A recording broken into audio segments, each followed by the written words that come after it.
Hello, thank you for joining me once again. For those of you joining me for the first time, my name is Mindy Mandell, and on this channel I talk about various aspects of Platonism. Today I'm going to focus on metaphysics, and particularly on the distinction between being and essence. Now, oftentimes translators will use them interchangeably, and there are cases where that might be justifiable, but there is an important distinction between them, and that's what I want to focus on in this video. So when we're talking about the realms of reality, we can talk about there being a threefold dynamic. We can say that there must be being, some sort of existence. There's life, that is like the motion, or often called the power of the realm. And we can talk about it having an intellectual quality. Now, we can also find a natural ordering to these three. Things that participate intellect must participate life, but not everything alive necessarily has intellect, and so life is the broader term, and so we can put it higher. We can use the same logic to say that anything that participates life must exist, but not all existent things necessarily are alive, and so being is the broader term. Now, in metaphysics, we often say that the higher terms, they precede their subsequents, or they're prior to, which are temporal words, or we say they are beyond or above, or some other such synonym. And these, of course, are spatial terms. Now, our language is limited. We don't have a word to describe the higher realms that is not a spatial term or a temporal word. And so we have to broaden our definition of these words. We have to break ourselves of thinking of these three as separated by space or time. We don't mean it that way. In metaphysics, when we say, for example, that being is prior to life, we mean that it is a condition for life to exist. Existence is a condition for something to live. Or when we say that life is beyond intellect, we're saying that existence and life are the conditions for intellect to be.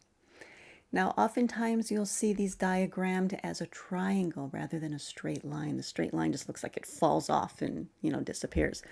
But the triangle allows us to bring in a cyclic activity, which we're going to see as the video goes on.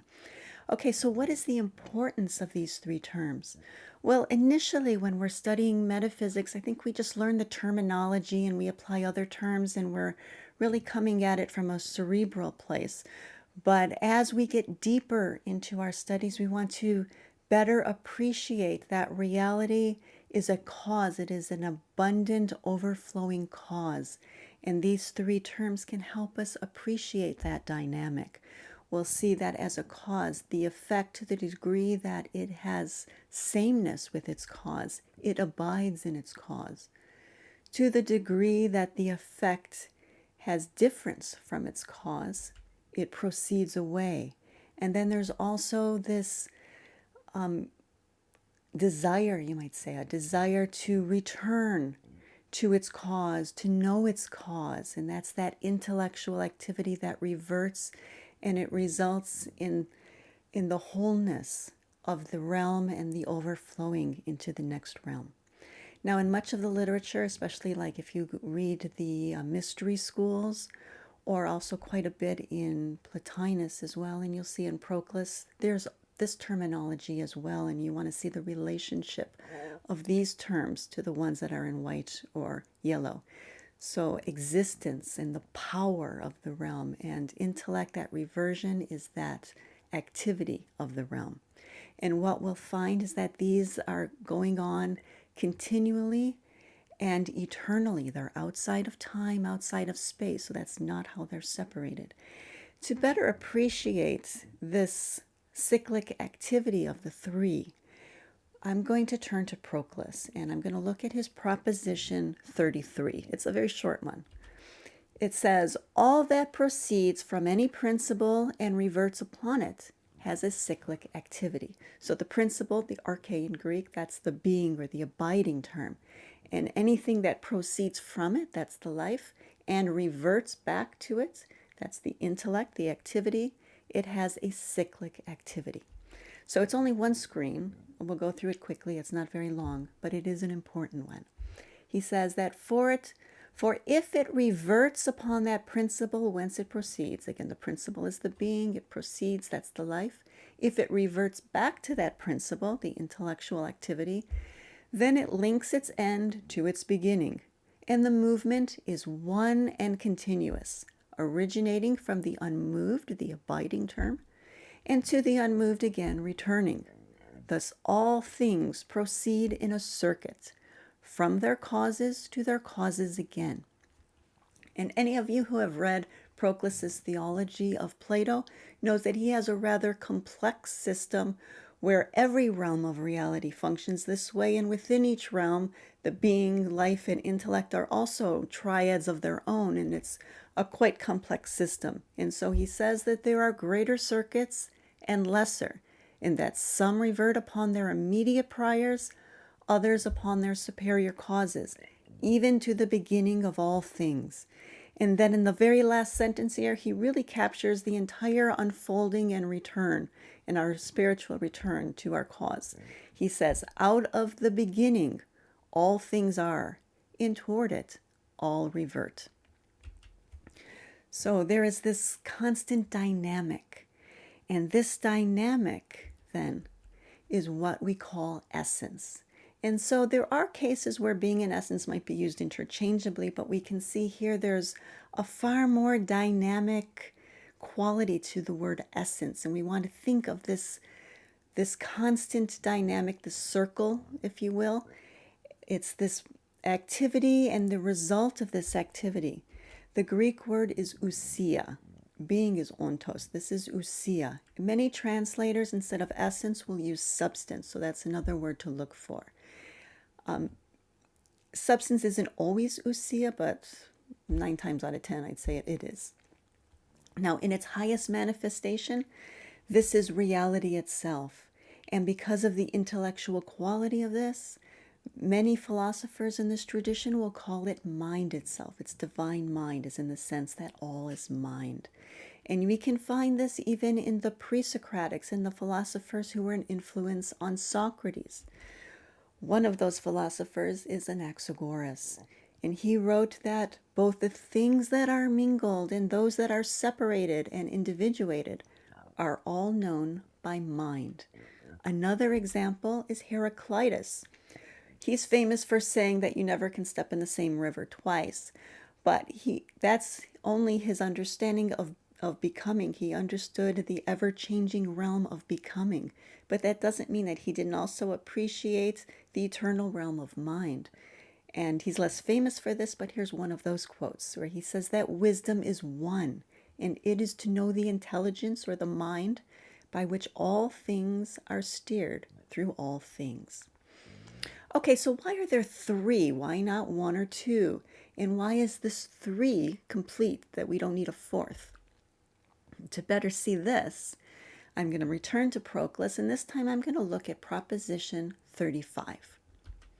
This one reads that every effect remains in its cause, proceeds from it, and reverts upon it. This one is a bit longer. It'll take a few screens, but it's really an important one, and it's a good meditation really to sit with and contemplate. So we'll take it sentence by sentence. Excuse me, I went a little too far there. Okay, first sentence. If it should remain without procession or reversion, so you have the being, but not the life or the intellect. So we're looking at, first we're going to look at each one individually. What if it's just being or just life or just intellect? What would follow? Well, he says if it should remain without procession or reversion, then it will be without distinction from and therefore identical with its cause, since distinction implies procession. So if the cause and the effect are exactly the same, there would be no unfolding of reality. Next, what if you have only the life of it, the movement, the power, that procession? Well, if it should proceed without reversion and without immanence or abiding, then it will be without conjunction or sympathy with its cause, since it will have no communication with it. In other words, you would have difference but no sameness, and so it would just be floating away. Now, what if it should revert? What if you have only intellect but no being or life, without the immanence or abiding or remaining? But and no procession. Well, how can that which has not its being from the higher revert existentially upon a principle thus alien? If you're just reverting, what is it reverting to? It has no connection to its cause. Okay, what if you have two of them? Why can't that be possible? Well, first we're going to look at what if it should remain and proceed, so being in life, but not revert. You don't have that intellectual activity. Well, then he asks, how comes it that each thing has a natural appetition of its well-being and of the good, and an upward tension towards its begetter? How would you explain that desire to return to the cause if it doesn't exist in reality? And now what if the effect should proceed and revert but not remain? How comes it in that case that being parted from its cause, it endeavors to be conjoined with it? Although before the severance there was no conjunction, since if it was conjoined with the cause, it certainly remained in it. So if there's no sameness, then how would you explain that desire to return? And so again, it doesn't make sense. The third possibility, finally, is that what if it remains and reverts? What if you have the two extremes, being an intellect, but you don't have that proceeding, that life, that motion or power in the middle? Well, then he asks, how can there be reversion without distinction, since all reversion seems to be the resolution of a principle into something from which its being divides it? So in other words, if you have that sameness and it remains in its cause, there's no motion away. And if you don't move away, you can't return. So to have a return, it implies there must be a motion away first. So this also doesn't make sense. And so logically, we see that the effect must either remain simply, revert simply, or proceed simply, or be a combination of the extreme terms, being an intellect, or combine the mean term, life, with one of the other two. The only other possibility is to combine all three. Now we've eliminated the possibility of only one or two of these, and so by exclusion then, every effect remains in its cause, proceeds from it, and reverts upon it. And we can see that it is a complete cycle. We don't need a fourth. There is no fourth. And so this is a good contemplation. Initially, again, we're just doing it in a cerebral way, following the logic. But what we really want to do is sit with it and understand the dynamic of these three functioning together. In its highest manifestation, it's reality itself. As reality unfolds, it's each subsequent realm as its own abundant, overflowing cause. And so we want to really understand what it means to say this is the essence, the reality, the mind that is all, the essence of all. Okay, well, if you find that helpful, I would appreciate you hitting the like button. It just takes a second to do. And if you don't already subscribe, I do put out videos about once a week. So if you like this sort of content, I hope you will subscribe and you'll get notifications when I have a new video out. If you have any questions or comments, you can leave those below. And if you have a longer question or concern, there is an email address in the description box.